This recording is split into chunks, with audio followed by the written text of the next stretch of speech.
Do you want to give us an MF Global update first or get into the top trends first? And then I want to air this clip of the head of the CME group confirming, so he's gone from criticizing you to now agreeing with you and saying Corzine did take the money and is lying. Well, the update is this. So far, I've gotten, they've reinstituted about 70% of the lost funds in my type of account. Having said that, it's only part of the story, because what happened is when they closed out my positions, I remember I bought gold at $1,443 an ounce that I was going to pick up in December. When they took all the money out, they closed the positions down the day they went bankrupt. And they, remember I showed you the corrected statement? It was now $1,765 an ounce, not $1,443. So when they went bankrupt and they closed, and my positions closed out in December, I had to sell them. And I didn't buy them, according to them, at $1,443. I bought them at $1,765. So I had to eat those losses. So now I have that problem on my hand. Now, here's the best part of the deal. You know, I want whatever money I have, I want to get it back, right? So I call up the broker. Remember, the way they got the name broker is that you're broker than when you started. That's how they made the name up. So now I call them up. I said, listen, wire transfer whatever money I have in there, get it into my bank. Check it out. We can't do that. We're going to send you a check. I said, what do you mean you can't wire transfer me? I said, you guys never quit. You're really quick to take the money when I wire transfer it in, but you won't get it out. So they won't wire transfer the money. I haven't received it yet, and now you know that story. Now it takes time for the check to clear and on and on. Now, in saying this, it's very important because, as you well know, I went public with this to warn people that what you think you have in your account really isn't yours, because they have all of these loopholes in place where your money is only as safe as the last loophole that they put in. And I don't care who it's with. It makes no difference. By the way, I tried to go to a local bank and follow my own advice and get out some cash, and it wasn't even, quote, above the amount where they file a FinCEN deal. You know, and they acted like my wife was a crook, freaked out, and then started calling me saying, we need to know your wife's occupation. It's got to go in the Federal Financial Crimes Enforcement file. And I'm like, for less than $10,000? But even if it was $10,000, I mean, what on earth? I mean, this country is a giant prison, Gerald. Everywhere, you're treated like trash. And then all these little people, they get off on enforcing it on others. It's sick. It's like a nation of maggots. You know, you really hit on it. You know, as I've been saying, you know, your money isn't yours unless you have it. End of story. Last Wednesday, I called up HSBC, and I told them that I was coming in Thursday morning at 9:30 in the morning to make a withdrawal. I gave them the amount. They said they only could give it to me in hundreds and fifties. If I wanted to wait until Monday, I could get it in hundreds. I said, that's fine. I'll take it in 150s. I couldn't make it at 9:30. I had my assistant call him up. Mr. Celente will be in at 2:30. I go there with the check, hand it to the person I was talking to on the phone. It was like I never called. Now they tell me I have to go over. I have this video on our site. I have to go over and talk to the bank manager. So I go over there. I sit down. She looks at me, and you talked about it, these power-hungry little people. She said to me, this is a sizable amount of money. What are you going to use it for? So I said, how about none of your business? She said, that's not very friendly. I said, how about none of your effing business? How dare you ask me what I'm going to do with my money? She said, well, you have to comply. I said, you didn't ask me how I got the money in there, and now you're asking me what I'm going to do with it? They're saying you're a criminal. They imply you're a criminal. Exactly. This went on for 40 minutes. I'm talking to people all over the HSBC chain. First, she tells me to leave the office. She has to talk to compliance officers. Yeah, that's like these people that get arrested now for trying to get their own money out. Wait, are you saying you have a video where you break this down, or there's video of this? No, I have video where I break it down. I wish I did have a video. You want to go back in there? Oh, my God. Tell us what else happened, Gerald. Break this. Oh, my gosh. And I'll tell you her name. Her name was Penny Demo. Try demolition. And I told her, I said, you know, I'm going to make you famous. I'm going to tell everybody what a jerk you are, and how dare you ask me what I do with my money, and now you're telling me you have to make a call to somebody, and I can't be in the room as you talk about my money.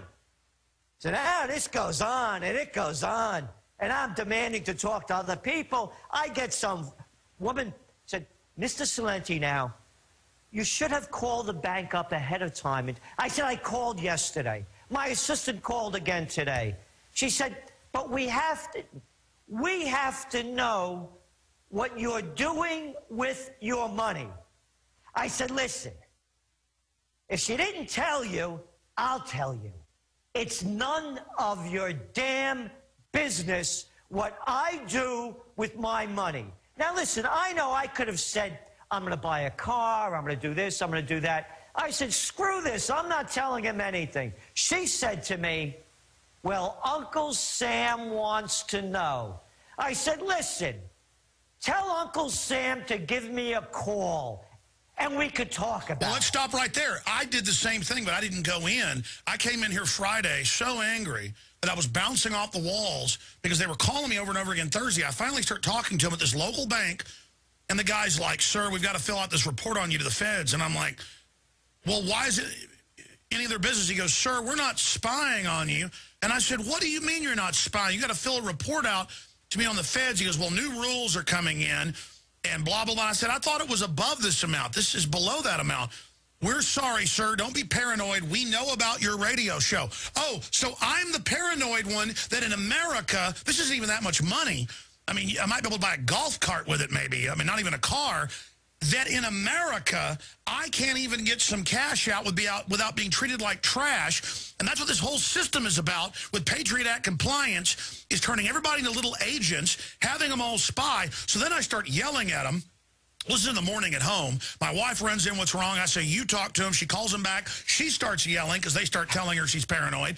Then I call them back. Then they're acting all weird. Then they wouldn't come to the phone. I said, I'm coming down there if you don't get on the phone. So then, oh, the guy that was at lunch at 10:30 in the morning, he's now there and comes and gets on the phone. But again, you're absolutely right, Gerald. I've got you here as a guest. I'm ranting. Let's continue. So did you ever even get your money? Yeah, I got my money. But what I'm telling you, and this is why I kept going public with what's going on, they don't have the money. Yeah, they have the money, but they need your money so they can keep gambling. Doesn't anybody get it? That's why the CME group, although that big mouth Clarence Terry is saying that, or Terrence Duffy is saying that they have $100 billion. They couldn't come up with $1.2 billion to cover the bad bets. That's like all of Las Vegas closing down because one casino can't cover the bets. They don't have the money. This whole thing is financially leveraged beyond what Ponzi could have ever imagined. Yes. So what they're doing is they're trying to make it as impossible as it can be for you to get your hands on your money because they need it to gamble. So what I'm telling everybody is if you don't have your money in your pocket, you don't own it. Period, paragraph. And as I said, the first trend, and I broke it on your station before anybody else, I told you, Watch out for economic martial law. It's coming. Well, that is trend number one, and I thought we only had you for 30. You've been gracious enough. Jaron told me in my ear you've said you're staying a little bit into the next hour, so that's good news, and I want to go over these. But in closing to the guy, I said, I'm not going to tell you what my wife does here at my company. I said, this is a private checking account.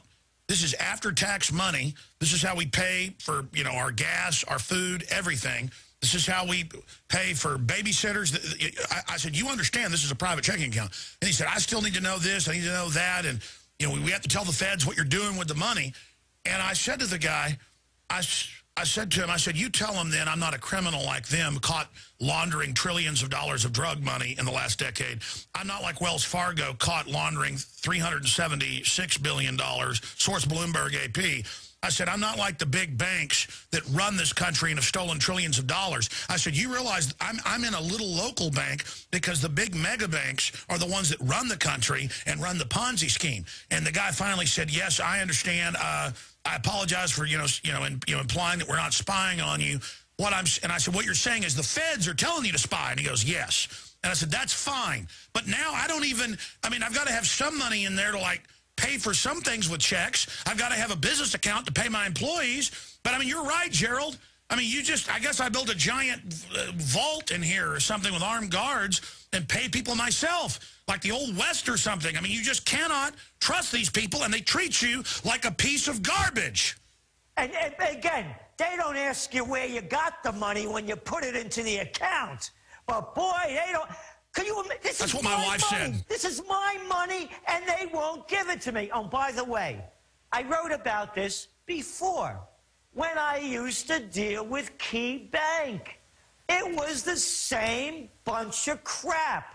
And I brought one of my colleagues with me when it started getting really ugly so I would have proof.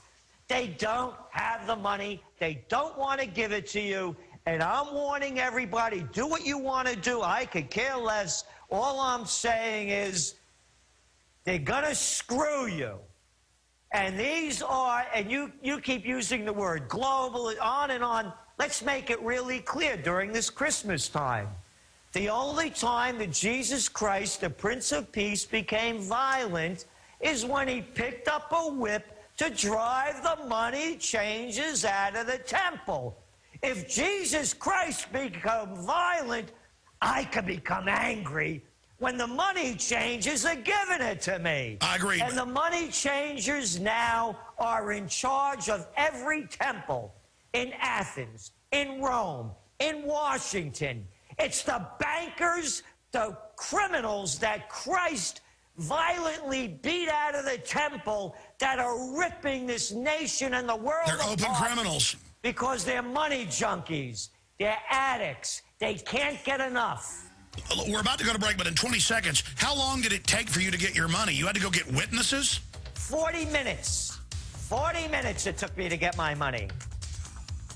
And you know they put a bunch... I'd find out what they put in that report to pop a Fed. I tell you, we've got to fill out a report to give it to the criminals that grow the opium in Afghanistan, known as the U.S. government. Gerald Celente is our guest. We'll get into his top trends straight ahead. He's with us into the next hour, then your calls.